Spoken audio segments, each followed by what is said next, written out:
warahmatullahi wabarakatuh. Salam sehat semua buat teman-teman yang serang dengan podcast Rakyat News. Jadi saat ini kita kedatangan salah seorang tamu yang bukan lagi asing di bidang transportasi, dan saat ini kita akan berbicara bagaimana sebenarnya wajah dari transportasi yang ada di Kota Makassar. Oleh sebab itu, dengan hormat saya sebut namanya Pak Beni ya.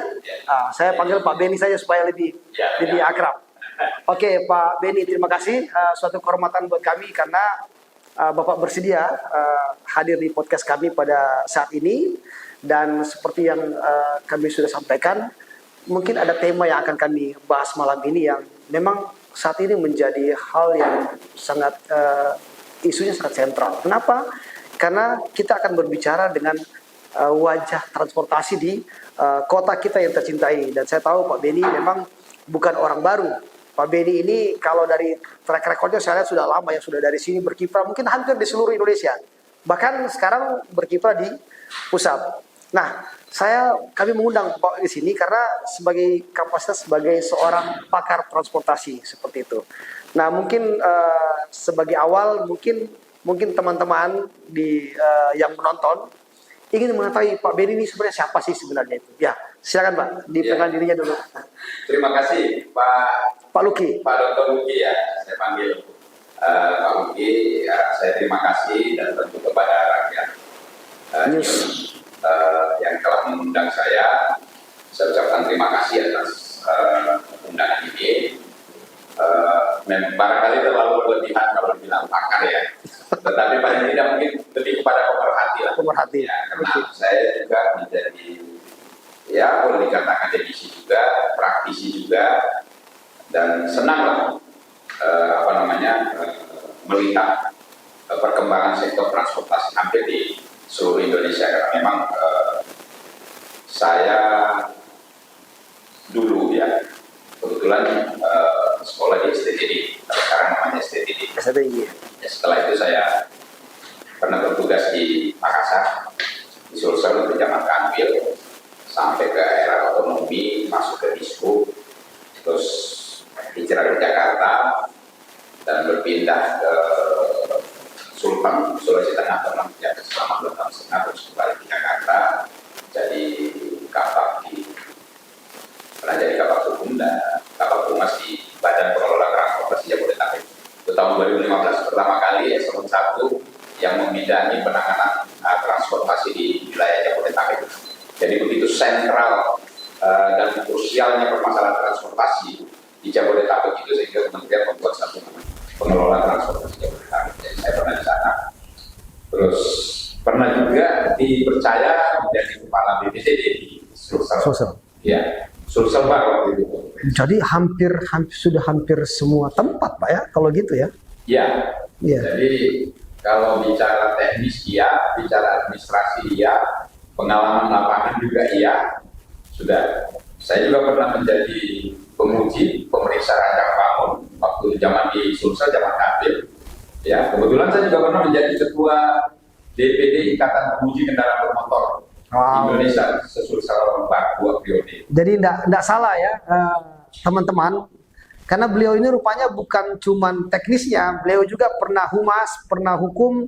Jadi kalau kita memanggil beliau pakar, saya pikir tidak masalah. Tapi memang biasanya pakar itu tidak mau dibilang pakar. Ya, pakar itu biasanya lebih senang dipanggil pemerhati.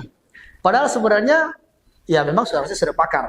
Tapi oke lah, kita tidak masuk ke itu. Tapi kami yakin Bapak tepatlah untuk menjadi narasumber kami, bercerita bagaimana tentang transportasi khususnya di Kota Makassar ini. Nah, Pak Beni, kita tahu Makassar saat ini jumlah penduduk kita itu kurang lebih sekitar 1.900.000 lebih. Hampir 2 juta. Kemudian jumlah kendaraan kita di Makassar ini adalah 2,4 juta jiwa. Seperti itu. Jadi dengan luas Kota Makassar seperti ini, dengan jumlah penduduk dan jumlah kendaraan jauh lebih banyak dari sisi kendaraannya dibanding manusianya. Seperti itu.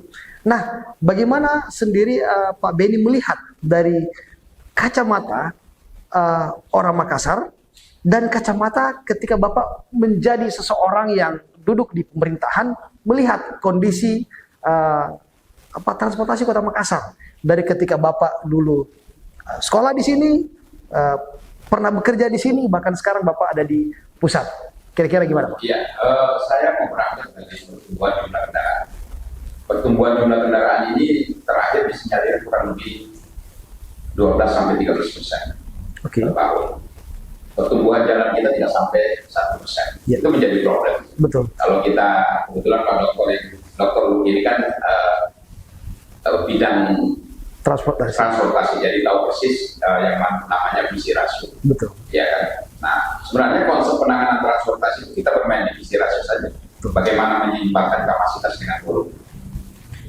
Terus terkait dengan Makassar penduduk hampir 2 juta, terus jumlah kendaraan kurang lebih 2,4 juta, ini kan sudah pasti terjadi suatu ketidakseimbangan. Betul. Dan bukan Makassar saja, hampir semua kota-kota di Indonesia, bahkan Jakarta pun hampir sama. Nah, memang satu kekurangan kita secara nasional, memang pemerintah belum berani melakukan yang namanya kalau kita kenal dengan demand management. Oke. Ya kan banyak, tentu banyak ya. Bisa ada ganjil genap yang kita lihat di Jakarta dengan konsep MRL yang pendekatannya MRL-nya.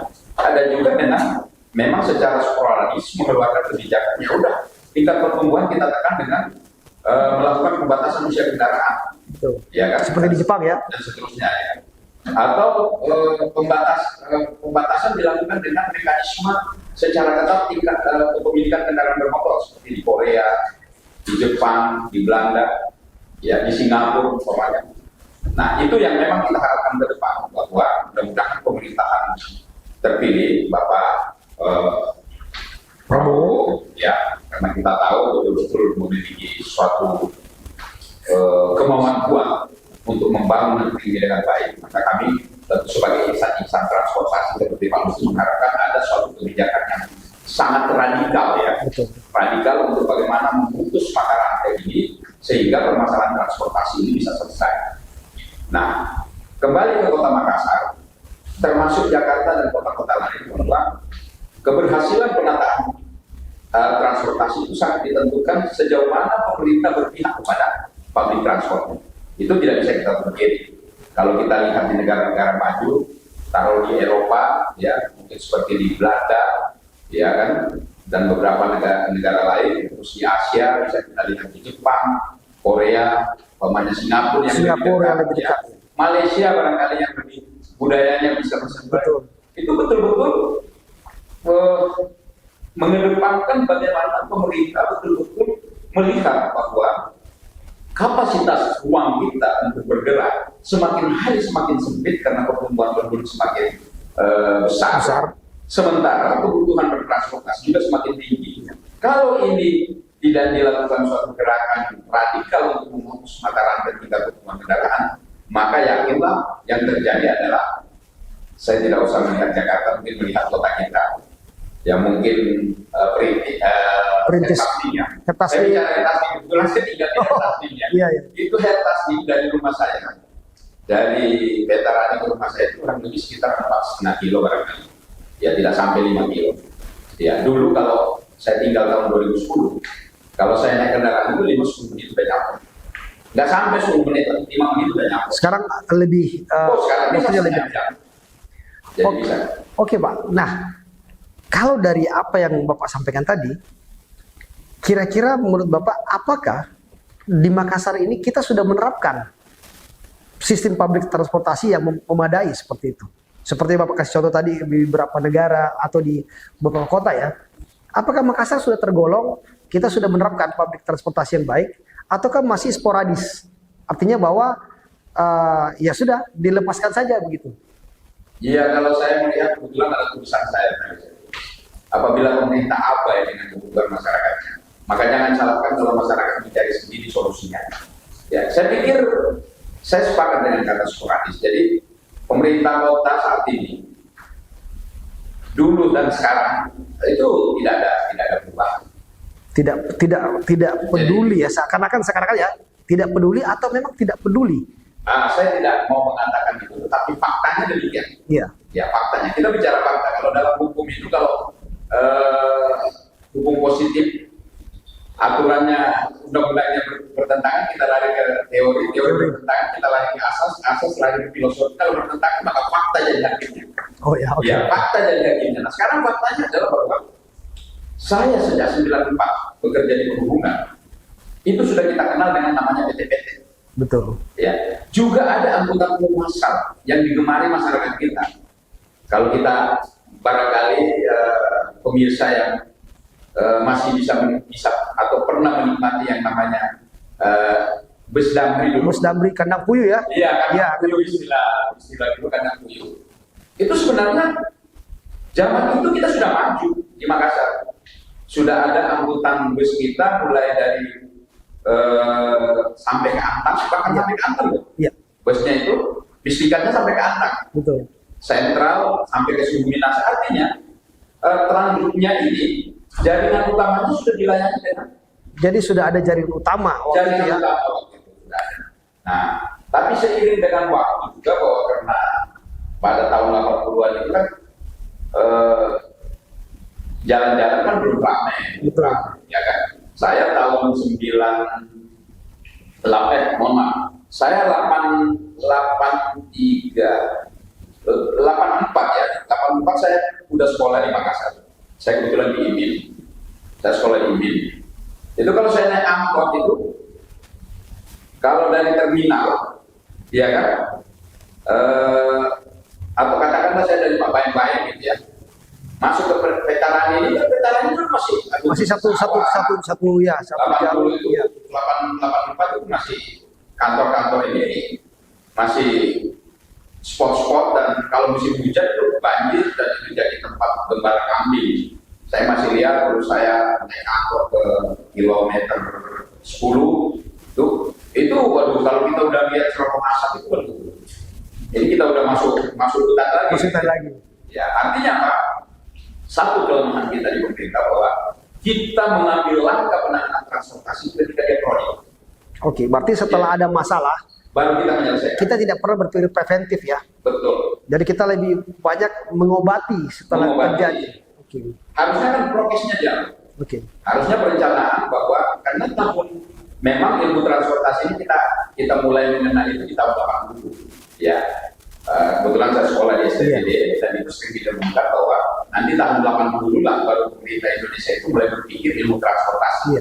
Ya kan? Nah, karena waktu dulu kita ingat, bahkan saya pernah ngomong sama salah satu pengamat transportasi, Joko Setiawan. Sebenarnya kalau kita evaluasi secara nasional transportasi kita di Indonesia ini mengalami kemunduran sebenarnya dari transportasi perkotaan ya. Kenapa saya mengatakan kemunduran? Dulu Jakarta persis sama kalau kita ke Turki, kebetulan saya pernah ke Turki atau ke Belanda gitu ya. Trennya itu dalam kota berseliweran, beriringan dengan kendaraan-kendaraan pribadi. Ya. Nah, dulu kalau kita lihat video-video zaman ya, waktu itu ada tram ya di Jakarta, bahkan saya tidak salah di Makassar ini sudah ada di wilayah Takalar, kereta waktu itu. Iya, yang kita sudah mengenal sebenarnya. Jadi kalau sekarang mengembalikan sebenarnya bukan mengembalikan sebenarnya. Bukan suatu peradaban baru di Sulawesi Selatan, tetapi itu hanya mengembalikan. Karena zaman itu sudah ada. Masyarakat di Sulawesi Selatan sudah mengenal yang namanya lori, jalan rel, seperti itu. Berarti ini jadi kemunduran sebenarnya Pak? Ya, sebenarnya saya berkelakan, sebenarnya kita mundur gitu. Oke, benar. Jakarta sendiri, tram itu di dalam waktu sudah hilang. Betul. Ya, nah kita kembali ke Makassar. Makassar juga mengalami kemunduran. Tahun 80 sudah ada bus dan lain sebagainya. Setelah itu hilang? Setelah itu hilang, lalu kita euforia dengan PT-PT ya? Angkutan PT-PT, terus mohon maaf, pemerintah daerah waktu itu tidak menggunakan ilmu transport sebagai basis. Oke. Bahwa di dalam teori public transport kita harus menghitung demand supply. Kita harus melakukan OD, untuk menentukan. Terus kita membuat baik di Undang-Undang Nomor 14, 22 sudah kita atur bahwa pemerintah wajib menyiapkan yang namanya jaringan trayek, jaringan umum trayek angkutan orang, ya kan? Betul. Dan di Undang-Undang 22 itu diatur juga. Sampai sekarang kita tidak lakukan itu. Akhirnya ya betul kata sporadis itu kita biarkan eh, Berkembang, ya. berkembang dengan sendirinya. Ya. Lalu ketika memunculkan masalah baru kita bingung. Betul, betul. Ya, seperti itu. Jadi saya melihat mungkin kalau saya mau mengatakan bahwa Makassar itu adalah krisis angkutan umum sebenarnya. Iya, saya sepakat Pak Beni. Ya. Jadi kenapa kita mengatakan sporadis sama dengan kalau kita menganalogikan dengan penduduk yang tidak terkontrol itu kan akan menimbulkan banyak yang masalah seperti itu. Nah, kata sporadis ini karena gini, coba kita kembali sampaikan ke Pak Beni tadi, kita sudah punya sebenarnya perencanaan yang baik dengan ada bus itu bus kota ya sampai yang bertingkat ya. Dan kalau Bapak bilang bahwa kemunduran, saya juga berpikir ya ternyata benar juga ya. Dulu pernah ada, Sekarang terus hilang, ya kan? Nah setelah hilang itu kita memunculkan lagi nih. Nah dulu dulu kan penggantian PT-PT ya, kemudian ada BEMO. Kalau nggak salah ya BEMO ya, ada BEMO. Kemudian 2010 muncullah Bentor. Kalau nggak salah Pak ya, Bentor. Kemudian adalah masuknya kendaraan online. Sekarang muncul lagi Bajai. Ada Bajai sekarang. Jadi sporadis karena gini Pak Beni, saya mengatakan begini bahwa PT-PT dulu pernah menjadi masalah karena saking banyaknya dan tidak tertib. Tapi apa yang terjadi seiring zaman itu tergerus dan tiba-tiba hilang dengan masuknya kendaraan online. Nah saya khawatirnya mungkin bahwa pikiran itu masih ada. Toh nanti zaman yang menseleksi.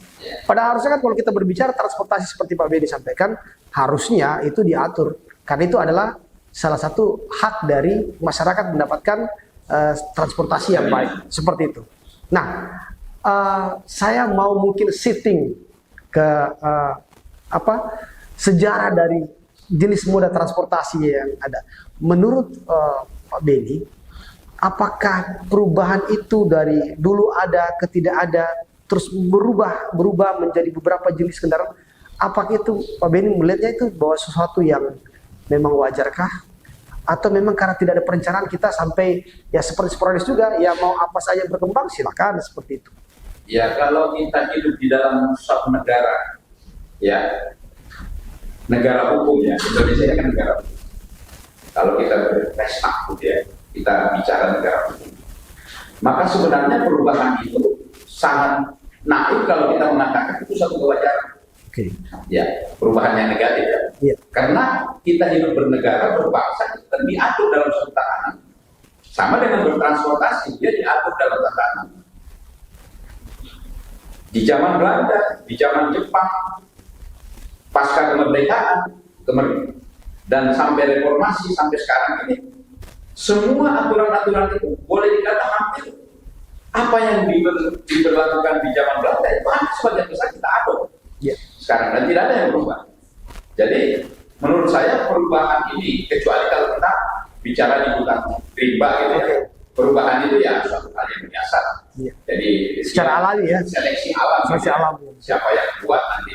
Nah, sebenarnya kalau teori seleksi alam ini kita lihat dengan perubahan moda transportasi Kota Makassar, mulai dari ada bus, terus masuk PT-PT, terus PT-PT jadi raja, busnya jadi mati, terus PT-PT datang bentor lagi, ya bentor lagi, raja mati lagi, terus datang lagi nanti ASK, angkutan sewa khusus online, jadi raja mati lagi, ya terus datang bajai lagi, nanti yang lain mati lagi. Maka menurut saya ini suatu kebodohan. Ini suatu kebodohan dan ya berarti kita hidup tidak di dalam suatu tatanan pemerintahan. Berarti kita hidup seperti hutan rimba ya. Jadi hukum rimba yang berlaku. Iya, seleksi alam. Sebenarnya di dalam Undang-Undang Nomor 22 Pasal 138 139 pemerintah sudah mengamanatkan itu bahwa pemerintah bertanggung jawab terhadap ketersediaan angkutan. Itu di pasal 138. 139 itu dipertegas lagi bahwa pemerintah daerah, pemerintah pusat, daerah, kabupaten wajib Pak ya? Wajib. Jadi kalau katakanlah ada pemerintah daerah yang tidak care terhadap angkutan umum, sebenarnya kalau saya menjadi anggota DPR sudah saya minta apa? Hearing. Menarik Pak, wajib. Nah, berarti kalau undang-undangnya sudah ada Pak, bahwa itu adalah kewajiban, Nah, pertanyaannya adalah kenapa beberapa pemerintah kota atau pemerintah daerah atau provinsi itu tidak melihat bahwa itu adalah hak orang, padahal sistem bernegara kita adalah kalau itu menjadi kewajiban, berarti negara harus hadir di situ. Menurut Pak Benny bagaimana? Iya, sebenarnya mungkin ya, bukan mungkin barangkali. Kan kepala pemerintah yang ditunjuk dan dipilih oleh rakyat itu kan orang-orang yang berkualitas. Betul. Orang yang paham betul apa kebutuhan masyarakat, apa yang harus dilakukan. Ya, cuman barangkali pemahaman terhadap sektor transportasi ini yang dianggap Kurang. bukan suatu hal yang Prioritas. prioritas. Nah, omongan saya ini sebenarnya mendasar. Betul. Ya, kalau kita lihat di Undang-Undang Nomor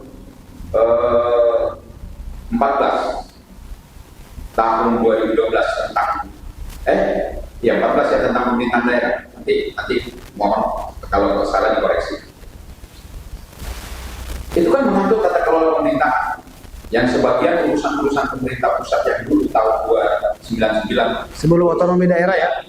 itu diserahkan kepada pemerintah daerah, itu kan dikembalikan nanti. Contoh seperti penyelenggaraan terminal, terus batas timbang, BPKB, terus apalagi ada beberapa urusan-urusan angkutan penyeberangan, itu sebagian dengan melihat batas teritorial wilayah, gitu ya, ada antar provinsi, ada antar kabupaten dalam provinsi, ada dan seterusnya lintas batas negara. Nah, di dalam undang-undang itu menyebutkan, pertama kalau kita lihat urusan wajib ya, kalau kita bicara urusan ada urusan konkuren yang dikerjasamakan, ada urusan wajib dengan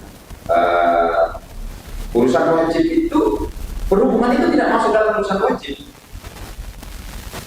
Oh, jadi perhubungan tidak masuk dalam urusan wajib, dia masuk dalam, saya lupa ya, nanti dicek. Jadi urusan wajib itu dibagi lagi dalam dua kategori. Nah, kedua, bahwa di dalam pasal itu ada pasal yang mengatur bahwa pemerintah daerah itu wajib mendahulukan yang namanya masuk dalam kategori urusan wajib. Urusan wajib itu seperti pendidikan, kesehatan, ya kan, terus apalagi. itu bukannya wewenang dari pusat ya, atau memang diberi wewenang kepada daerah? Iya, ini kan setelah Undang-Undang Otonomi Daerah lahir ini kan beberapa urusan-urusan pusat ini kan Sudah di ya, kalau kita bicara konsep negara kesatuan, ya kan, sebenarnya sumber kewenangan itu menjadi kewenangan pemerintah pusat. Jadi semua kewenangan-kewenangan yang diselenggarakan di wilayah provinsi kabupaten di Indonesia ini sebenarnya adalah menjadi kewenangan pemerintah pusat.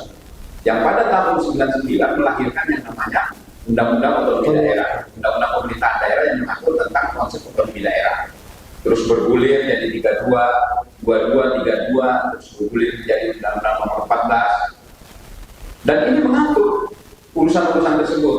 Nah, yang sangat kita sayangkan bahwa transportasi yang kita akui di dalam Undang-Undang Dasar 1945 bahwa dia sebagai urat nadi kehidupan berbangsa dan bernegara, tetapi penempatannya di Undang-Undang Otonomi Daerah ini bukan menjadi urusan wajib. Nah, ini menjadi kontradiksi, sehingga saya kadang-kadang juga berpikir yang memang juga bisa tidak disalahkan pemerintah daerah gitu ketika dia abai gitu ya terhadap urusan transportasi. Tetapi terlepas dari itu bahwa kita berharap ke depan siapapun yang menjadi nakoda di Makassar, tugas pertama yang dia harus lakukan menurut saya selaku orang transportasi adalah bagaimana menata tata kelola transportasi perkotaan di Kota Makassar. Oke, Pak. Nah, kalau begitu gini, kalau kita berbicara mengenai, kan kita bisa berbicara mengenai kebijakan, tetapi juga ada hal yang mungkin kadang-kadang juga menjadi hal yang menjadi utama adalah ketika kita berbicara adalah kesediaan anggaran. Nah, menurut Bapak, apakah sesuatu daerah yang menganggarkan sektor transportasi yang cukup banyak itu bisa dihitung bahwa mereka itu punya keinginan yang lebih besar? Karena contoh ya, saya pernah baca kalau tidak salah di salah satu di provinsi di Riau, mereka itu mengalokasikan 5% Pak terhadap sisi transportasi. Nah, apakah itu bisa dikatakan bahwa daerah itu care, peduli terhadap transportasi kalau mereka mengadakan peningkatan belanja untuk daerah di sektor transportasi seperti itu? Sebenarnya ini menarik.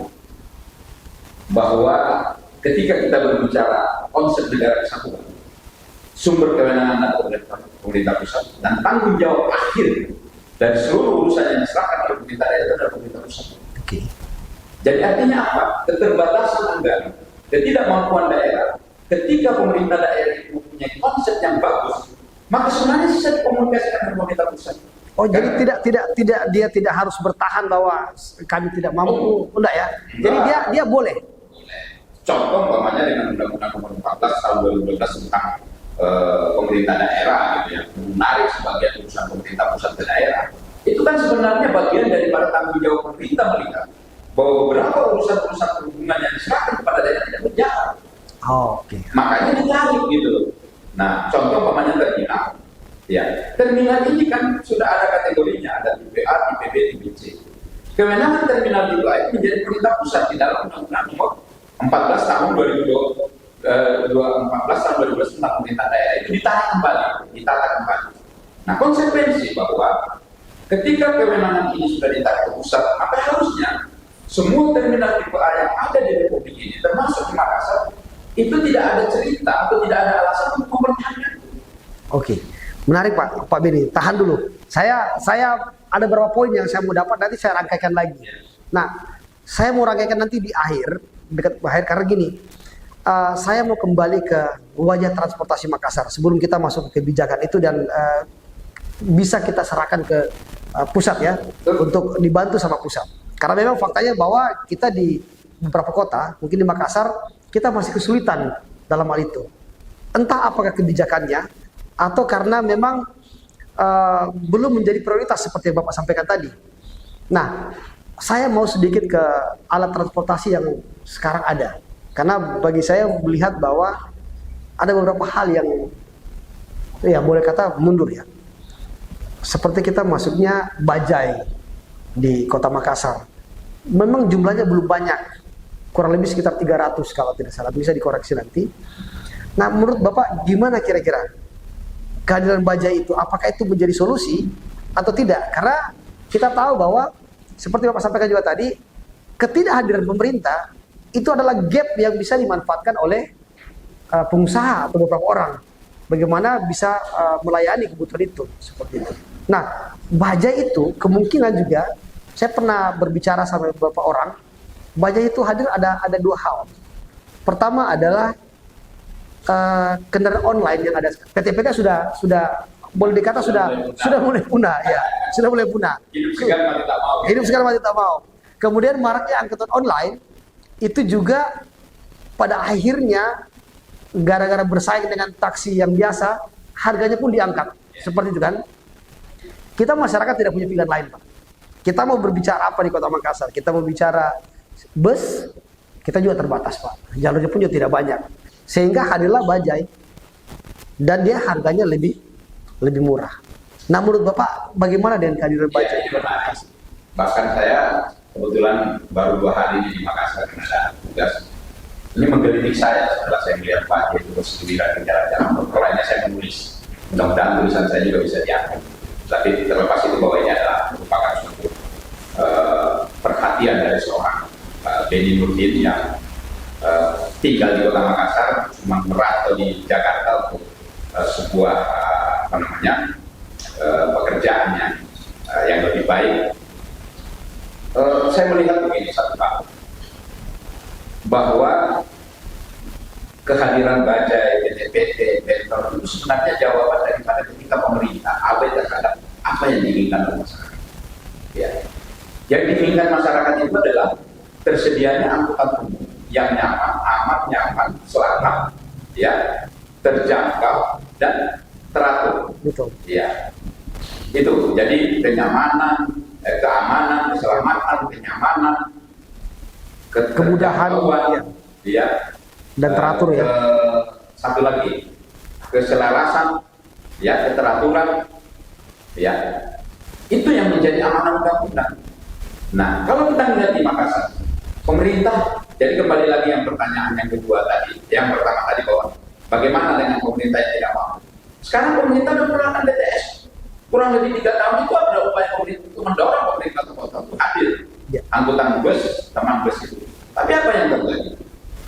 ya, dukungan pemerintah kota, pemerintah provinsi, saya belum melihat yang sangat kuat. Padahal harusnya ini adalah semacam stimulan, stimulan kepada pemerintah daerah untuk bagaimana daerah bisa mengembangkan. Karena ini sudah masuk ke jalur utama, bisa mengembangkan ke jalur cabangnya, rantingnya. Nah, yang dibutuhkan masyarakat adalah angkutan umum yang efisien dan aksesibilitas yang tinggi. Betul. Ya, kalau kita tanya masyarakat, you mau naik angkutan umum, tapi nanti diturunkan di depan, di jalan veteran you jalan kaki ke 25 enggak? Dia nggak mau. Yang dia butuhkan bahwa bagaimana dia bisa dilayani kalau bisa door to door. Nah, undang-undang sudah mengatur itu. Nah, harusnya yang diciptakan oleh pemerintah adalah bagaimana menyiapkan feeder yang sudah dibangun oleh pemerintah pusat. Ya kan, untuk menyambung antara perumahan-perumahan masuk ke jalan-jalan sekunder sampai ke arteri umpamanya seperti itu. Nah, ini tidak dilakukan. Kembali ke Bajai, bahwa sekarang ada yang melihat itu suatu peluang bahwa ini peluang bisnisnya. Oke. Nah, yang saya sayangkan adalah pemerintah tidak mengatur itu, padahal di Undang-Undang Nomor 22 diatur bahwa itu adalah jenis angkutan lingkungan. Lingkungan. Jadi kalau kita bicara uji tipe, itu kendaraan kan sama dengan manusia, kalau lahir ada dari kelahiran. Kalau kendaraan itu ada namanya sertifikat uji tipe. Nah, di dalam sertifikat uji tipe itu diatur jenisnya apa, sifat penggunaannya apa.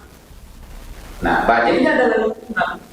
Nah, di dalam undang-undang juga diatur bahwa ada angkutan permukiman, seperti itu kan.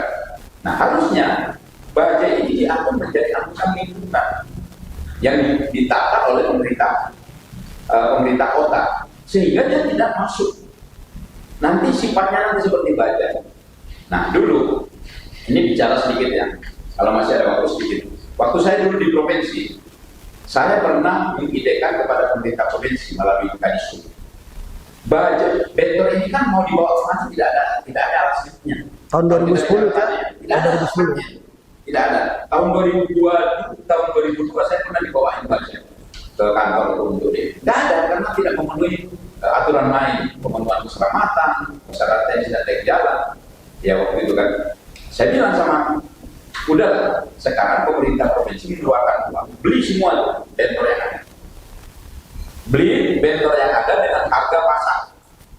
Ya kan, kisarannya 12 juta, dulu orang beli 12 juta, 13 juta. Udah kita beli 50%, 6 juta. 6 juta. Setelah itu, rumah-rumahnya dibuang ke laut jadi lumpur. Gitu. Cari pesisir mana yang bisa kira-kira tidak mencemari lingkungan, tapi nanti tidak jadi lumpur di situ. Jadi tempat ikan. Gitu kan. Motornya itu dikembalikan seperti biasa. Jadi berfungsi kembali seperti biasa, dan itu dijual kembali atau dibakar kemana. Lalu orang-orang ini ditawarkan dalam bentuk penanganan angkutan lingkungan. Contoh namanya di sini ada BTP, ada apa. Itu pemerintah begitu. Berapa kebutuhan angkutan lingkungan sebenarnya? Jadi berfungsi sebagai feeder. Nah, itu yang dulu saya inginkan, bahwa Bajai itu, dan dulu konsep saya daripada bentor mending Bajai. Saya dari dulu sejak saya di provinsi sudah nawarkan itu. Daripada bentor yang tidak jelas pemenuhan aspek legalitas dan pemenuhan persyaratan teknis dan legalnya, udah kita Bajai. Bajai itu sudah ada contoh di Jakarta. Tapi sebelum Bajai masuk, pemerintah sudah harus membuat master plan angkutan lingkungannya, sehingga tidak sporadis. Kalau sekarang ini sporadis, dan ini bahaya. Kenapa bahaya? Bajai, bayangkan Bajai ini bisa, mungkin kecepatannya bisa juga sampai 50 km per jam. Bayangkan kalau dia masuk ke jalan-jalan terus dilindas sama truk. Pertanyaan saya, ini menjadi problem. Berarti aspek keselamatan yang mungkin jadi faktor utama ya. Iya.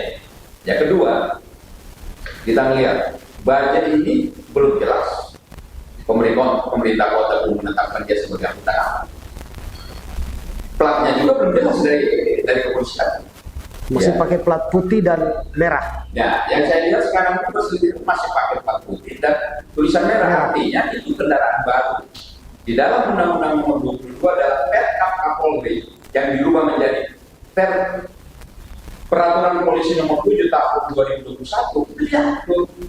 Plat putih itu hanya menggunakan STCK, surat tanda coba kendaraan yang berlaku kalau saya tidak salah 14 hari. Berarti belum bisa mengangkut penumpang Pak ya? Seharusnya ya?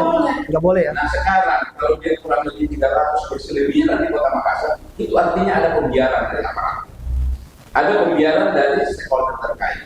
Sehingga menurut hemat saya, sebelum ini menjadi problem, ini pemerintah harus segera menentukan.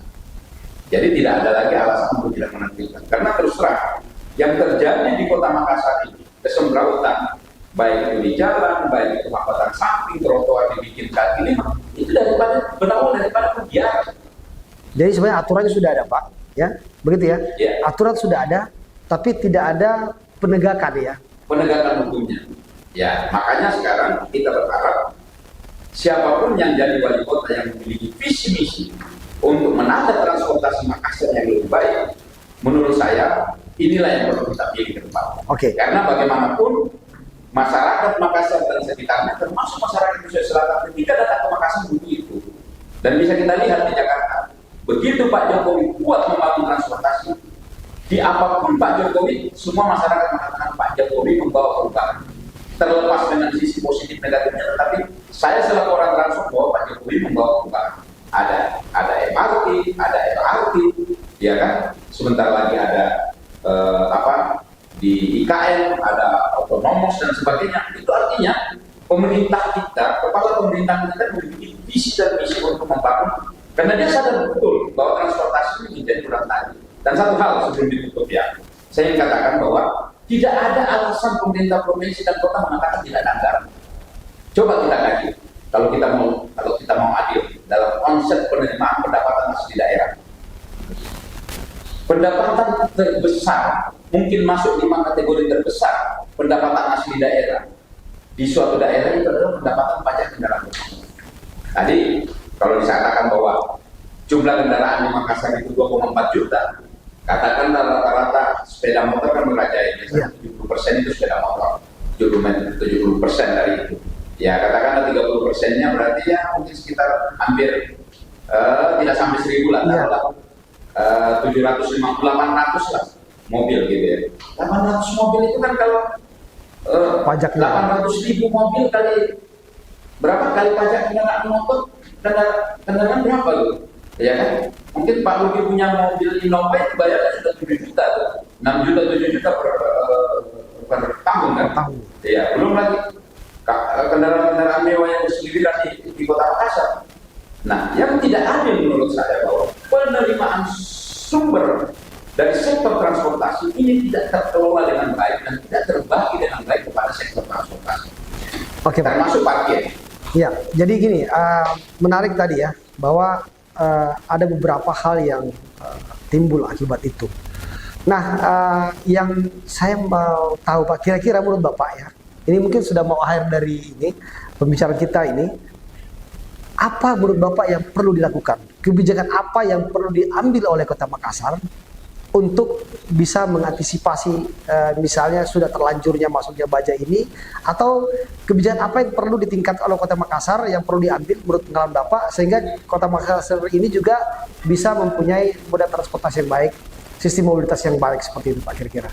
Yang pertama adalah komitmen dari wali kota, komitmen dari gubernur untuk betul-betul mau membangun tata kelola transportasi. Itu yang pertama dulu. Karena sebagus konsep apapun kalau pemerintah tidak punya komitmen sama aja. Ya, karena sebenarnya kalau kita mau tarik dulu dari aturan main itu jelas.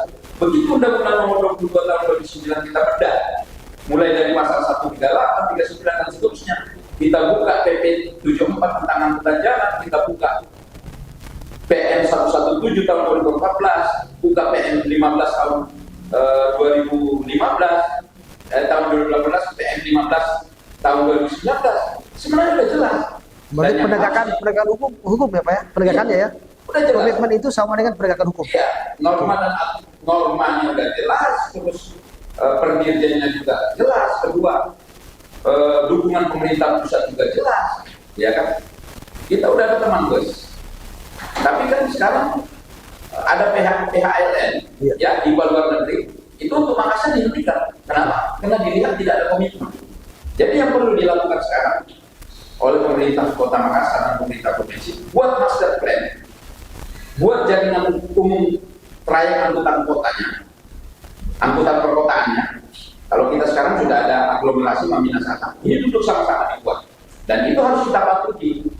Dan itu gampang lah, Pak Luki juga menjadi bagian daripada pemerhati transportasi dan akademisi, bisa menghitung ya dengan pola survei, pola interview, kecepatan, survei di atas kendaraan angkutan. Nanti akan ketahuan berapa sih sebenarnya pergerakan orang dari Goa masuk ke Makassar, dari Maros masuk ke Makassar, dari Makassar menyebar ke wilayah timur, ke wilayah barat. Itu kan bisa kelihatan. Sehingga nanti kita lihat backbone-nya di mana. Lalu kita hitung berapa sebenarnya kebutuhan angkutan busnya. Dan ini harus, nggak boleh lagi begitu kita bikin master plan angkutan umumnya dengan penetapan jaringan umum trayek angkutan umum dalam trayeknya, terus kita tidak menetapkan jenis kendaraan apa yang akan melayani itu satu kesalahan lagi, dan kita tidak memberikan pembatasan. Nah, saya pikir ini yang harus dilakukan. Terus kita menghitung berapa kebutuhan perumahan-perumahan besar yang ada di Makassar, yang ada di zona-zona yang ada di Makassar atau penyangga-penyangga kota Makassar ini dihitung betul. Dan saya pikir itu tidak sulit karena data di perumahan, data di statistik, data di di pemerintah kota itu pasti ada. Nah, dari situ kita akan betul-betul melalui peraturan gubernur, tapi saya pikir itu harus perda. Tapi sebelum masuk perda, levelnya perda ya? Ya, paling daripada untuk mempercepat biasanya kita mendorong ke peraturan dulu, peraturan wali kota, peraturan gubernur itu lebih simpel melakukan itu. Jadi sekali lagi bahwa komitmen yang kuat dan pemerintah Kota Makassar harus wajib dan mau melaksanakan suatu konsep master plan transportasi umum di Kota Makassar. Apalagi sudah ada kereta ini. Saya pikir studi-studi juga sejak saya di provinsi juga sudah ada. Bahkan dulu waktu saya di provinsi, bandara itu bukan konsepnya tumbuh ke atas. Dulu waktu zaman kepala dinasnya Pak yang orang Bulukumba, itu sebenarnya konsep kita yang kita bikin itu adalah di bandara itu menjadi pertemuan simpul, tapi dia bergerak tumbuh ke bawah. Jadi kereta bus itu jadi ketika orang bawa ya pakai sapu jadi ya, kayak sap gitu ya. Jadi ketika orang tiba-tiba muncul sudah di bandara. Nah, waktu mau dibangun itu pernah saya sampaikan kepada kepala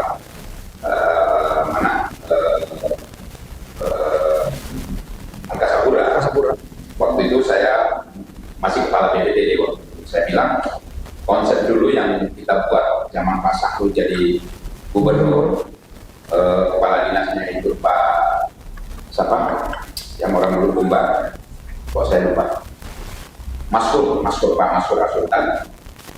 Itu konsepnya kita tumbuh ke bawah karena kita sudah lihat bahwa betapa kredit ketika dia ada di atas permukaan, ya kan, sehingga nanti tiba-tiba orang sudah muncul jadi pertemuan antara kereta, bus, dan saya pikir konsep-konsep ini ternyata begitu berganti tidak diteruskan atau mungkin tidak dikaji lebih dalam, sehingga kita selalu itu tadi kembali lagi bahwa sporadis itu memang jauh lebih simpel, lebih ringan, tetapi efek yang ditimbulkan itu adalah sangat besar. Termasuk kita berbicara mengenai lingkungan, efeknya seperti apa, ya, dan tentu kita berbicara kota dunia yang disematkan di Kota Makassar. Sangat naif kalau transportasi kita tidak modern, tidak tertata dengan baik, lalu kita menyematkan gelar kota dunia itu di Kota Makassar, saya pikir. Baik, Pak Beni, terima kasih banyak. Jadi teman-teman, kita sudah mendapat sedikit pencerahan dari Pak Beni yang seorang pakar transportasi yang tidak mau dikatakan pakar, tapi apa yang disampaikan beliau malam ini saya pikir bisa kita gunakan dan bermanfaat. Dan buat teman-teman yang menjadi yang menonton acara ini, kita berharap bahwa sama-sama bahwa pemimpin ke depan kita itu bisa memberikan banyak solusi yang radikal ya. Saya mohon maaf Pak, tadi bukan radikal ya, Bapak bilang apa yang Iya, yang radikal. yang radikal ya. Ya, Jadi kalau kita katakan kalau sekarang reformasi, mungkin revolusioner kali ya. oh ya, jadi Karena yang tatanan transportasi jadi bukan hanya di Makassar, tetapi secara nasional memang kita harapkan bahwa ada kebijakan dari, karena sebenarnya parasitnya angkutan umum sebenarnya itu angkutan pribadi. Nah ini memang juga perlu dikaji satu segmen tersendiri, bagaimana tingkat pertumbuhan kendaraan dan bagaimana pengaruh kendaraan pribadi itu yang tumbuh tak terkendali mempengaruhi keberadaan angkutan umum di Indonesia. Saya pikir itu menjadi suatu tema yang cukup menarik. baik Pak Beni, makasih banyak. Para pemirsa, terima kasih. Demikianlah perbincangan kita malam ini dengan Pak Beni, pakar transportasi dan juga pemerhati transportasi. Selamat malam. Terima kasih. Selamat malam. Assalamualaikum warahmatullahi wabarakatuh.